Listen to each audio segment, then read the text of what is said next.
மக்களுக்கு பொன்னும் பொருளையும் வாரி வழங்கக்கூடிய குபேரர் இருக்கார் இல்லையா? அவருக்கும் சித்திரரேகை அவங்க 2 பேருக்கும் கல்யாணம் நடந்துச்சு. அந்த கல்யாணம் எப்படியெல்லாம் நடந்துச்சு? அது நடக்கிறதுக்கு என்னவெல்லாம் காரணமா இருந்துச்சு? அப்படின்ற ஒரு விஷயத்த நம்ம இந்த கதை மூலமா பார்க்க போறோம். பிரம்மா வந்து பார்த்தீங்கன்னா, மனதால் நினைத்தபோது தோன்றிய 10 புதல்வர்கள்ல அவரு மனதால நினைத்தாலே 10 புதல்வர்கள் வந்து தோன்றுனாங்களாம்.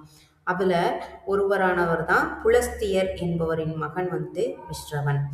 இவனுக்கு வந்து ரிஷிகுமாரியான இளவித தேவி, அரக்கர் குல தலைவரான சுமாலியின் மகளான கைகேசி அப்படின்னு 2 மனைவியர் இருக்காங்க. முதல் மனைவிக்கு பிறந்தவர் வைஸ்ரவன். 2வது மனைவிக்கு பிறந்தவங்க தான் ராவணன், கும்பகர்ணன், விபீஷணன் அப்படின்னு 3 மகன்களும், 4வதா சூர்பனகை அப்படின்ற ஒரு மகளும் இருக்காங்க. இங்க பாத்தீங்கன்னா, இலங்கையோட மன்னரான வைஸ்ரவனுக்கு வந்துட்டு பெற்றோர்கள் வந்து பெண் தேடி அலைஞ்சிருக்காங்க.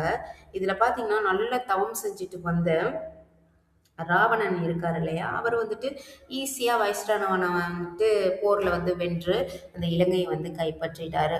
அப்ப பாத்தீங்கன்னா, இவர் என்ன நினைக்கிறாருன்னா, நம்மளும் போய் பெரிய தவம் செஞ்சுட்டு வந்துட்டு இவனை வந்துட்டு தோற்கடிச்சு இந்த இலங்கையை திருப்பி நம்ம வாங்கிக்கலாம் அப்படின்னு நினைக்கிறாரு வைஸ்ரவன்.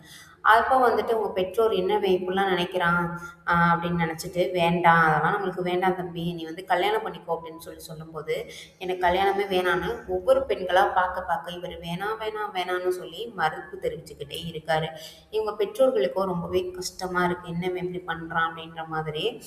ஆனால் இவர் என்ன பண்ணுறாருன்னா, நம்ம இங்கே இருந்தோம்னா நம்மளை வந்துட்டு பொண்ணை வந்து பார்க்க சொல்லிக்கிட்டே தான் இருப்பாங்க. பேசாமல் நம்ம இங்கேருந்து வெளியில் வேற எங்கேயாவது போயிடணும், போய் தவம் பண்ணலாம், இவங்க கண்ணில் வந்து நம்ம பட வேணாம் அப்படின்னு சொல்லிட்டு அவங்க பெற்றோர்கிட்ட என்ன சொல்கிறாங்கன்னா, எனக்கு தேவையான குணவதியை நானே தேடி கண்டுபிடிச்சு கூப்பிட்டு வரேம்மா அப்படின்னு சொல்லிட்டு அங்கேருந்து ஃபஸ்ட்டு கிளம்பிடுறாரு. கிளம்பும்போது பார்த்தீங்கன்னா, இவருக்கு என்ன தோணுதுன்னா, சிவனை போய் பார்க்கணும் அப்படின்றது ரொம்பவே ஆர்வமாக இருக்குது. அதனால என்ன பண்ணுறாருன்னா, காசிக்கு வந்து போகிறாரு. அவரோட பயணத்தை வந்து மேற்கொள்கிறாரு. அங்கே போயிட்டு விஸ்வநாதரை போய் பார்க்குறாரு. ஒரு தடவை பார்த்தோன்னே அவருக்கு ஏதோ சிவபெருமான நேர்லேயே பார்த்த மாதிரி ஒரு ஃபீல் அவருக்குள்ளே வருது. அப்போ என்ன பண்ணுறாருன்னா, டெய்லி போய் வரையும் போய் தரிசிச்சா என்ன, நம்ம எதுக்கு தவம் பண்ணணும் அப்படின்னு நினச்சிட்டு டெய்லி போய் சிவபெருமானை போய் பார்த்துட்டு வந்துட்டே இருக்காரு. அப்போ நினைக்கிறாரு, பேசாமல் நம்ம வந்துட்டு சிவபெருமானை நேரில் பார்க்கறதுக்கு நம்ம தவம் பண்ணா என்ன, மற்றதெல்லாம் நம்மளுக்கு வேணாம், அவரை நேரில் மட்டும் பார்ப்போமே அப்படின்னு சொல்லிட்டு என்ன பண்ணிடுறாருன்னா, காசியில் நல்லா குளிச்சுட்டு, நல்லா அந்த ஆற்றுல வந்து நல்லா குளிச்சுட்டு உட்காந்துறாரு தவம் புரிய. கொஞ்சம் நஞ்ச நாட்கள் இல்லைங்க, 800 வருஷம் தவம் இருந்தாராம். இவர் தவம் இருந்ததில் என்ன ஆயிடுச்சுன்னா, உலகத்தில் மழையே பெய்யாமல் போயிருச்சான். போயிட்டு ரொம்பவே மக்கள் எல்லாரும் ரொம்பவே பசியும் பட்டினியும் ஆக ஆரம்பிச்சிட்டாங்க. உடனே தேவர்கள் எல்லாரும் போயிட்டு சிவபெருமானை போய் வேண்டியிருக்காங்க, தயவு செஞ்சு அவனுக்கு என்ன வரணும்னு கேட்டாது கொடுத்துருங்க, அவன் உட்காந்து தவம் இருக்கிறனால மக்கள் எல்லாரும் ரொம்பவே கஷ்டப்படுறாங்க அப்படின்னு சொல்ல ஆரம்பிச்சிட்டாங்க. சரி அப்படின்னு சொல்லி சிவபெருமானும் பார்வதி தேவியாரும் போகிறாங்க.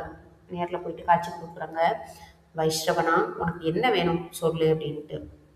அவர் சொன்ன ஒரே வார்த்தை, ஐயா நான் உங்களை நேரில் பார்க்கறதுக்கு மட்டும்தான் நான் தவம் இருந்தேன், எனக்கு வேறு ஒன்றுமே வேணாம் அப்படின்னு சொல்கிறாங்க. அவருடைய அந்த பெருந்தன்மை நினைக்கும்போது சிவபெருமானுக்கே ரொம்பவே ஆனந்தமாக இருக்குது. அப்போது இல்லை நான் வந்துட்டேன், உனக்கு நான் வரந்துறக்காண்டி தான் வந்திருக்கேன், நீ ஏதாவது கேளு அப்படின்னு சொல்லும்போது, இல்லையா எனக்கு எதுவுமே வேணாம், எனக்கு எது மேலேயுமே ஆசை இல்லை, ஆக்சுவலாக நான் வந்தது இலங்கையை வந்து கைப்பற்றணும் அப்படின்னு சொல்லிட்டு தான் நான் இங்கே வந்தேன், தவம் புரிஞ்சு எப்படியாவது நான் நிறைய வரத்தை வந்து உங்கள்கிட்ட இருந்து பெற்று நான் போயிட்டு அவனை தோற்கடிச்சு பிடிக்கணும் அந்த இடத்துல தான் வந்தேன். ஆனால் எனக்கு இப்போ அந்த ஆசை எதுவுமே இல்லை, உங்களை நான் பார்க்கணும், அதுக்காக தான் வந்தேன் அப்படின்ற மாதிரி அவர் வந்து சொல்லிடுறாரு. உடனே சிவபெருமான் வந்துட்டு, நான் வந்துட்டேன், உனக்கு நல்ல ஒரு வரம் தாரேன் அப்படின்னு என்ன பண்ணிடுறாருன்னு பார்த்தீங்கன்னா, அவருக்கு ஒரு பெண்ணையும் இந்த இடத்துல வந்து வருவாங்க, உனக்கு அந்த பொண்ணை நீ கல்யாணம் பண்ணிக்கோ, அது மாதிரி உனக்கு அழகாபுரி அப்படின்ற ஒரு அழகிய நகரை நான் உருவாக்கி தரேன்.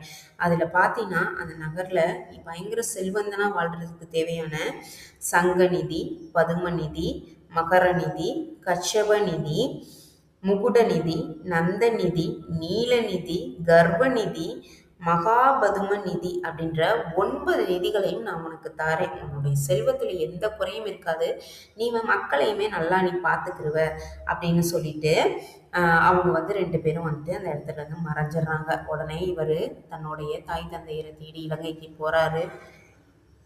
போயிட்டு அவங்கள பார்த்தோன்னே ரொம்ப நாள் கழிச்சு தன்னுடைய பெற்றோர்களை வந்துட்டு பார்க்குறாரு. அவங்களும் தன்னுடைய பையனை பார்க்குறாங்க இல்லையா? ரொம்பவே அவங்களுக்கெல்லாம் ரொம்ப சந்தோஷம். உடனே இவர் சொல்லிடுறாரு, இந்த மாதிரி சிவபெருமான் எனக்கு இப்படி ஒரு வரத்தை வந்து கொடுத்துருக்காரு. அதனால எனக்கு நீங்கள் ஒரு பொண்ணை பாருங்கள், எனக்கு கல்யாணம் பண்ணி வைங்க அப்படின்ற மாதிரி சொல்கிறாரு. உடனே சித்திரரேகை அப்படின்ற ஒரு பொண்ணை வந்து பார்க்குறாங்க. பார்த்து இவருக்கு திருமணமும் நடத்தி வைக்கிறாங்க. அங்கேருந்து இவர் போய் அழகாபுரியில் போய் ஒரு அழகான ஒரு அரசு ஆட்சி வந்து பண்ணுறாரு. இதுதான் இந்த குபேரனுக்கும் சித்திரரேகைக்கும் சிவபெருமான் திருமணம் முடித்து வைத்த இந்த கதை. இதில் ஏதாவது ஒரு மாற்று கருத்து இருக்குது, இது இப்படி இல்லை வேற மாதிரி வரும் கதை அப்படின்னு நீங்கள் நினச்சிங்கன்னா கமெண்டில் சொல்லுங்கள், நானும் தெரிஞ்சுக்கிறேன்.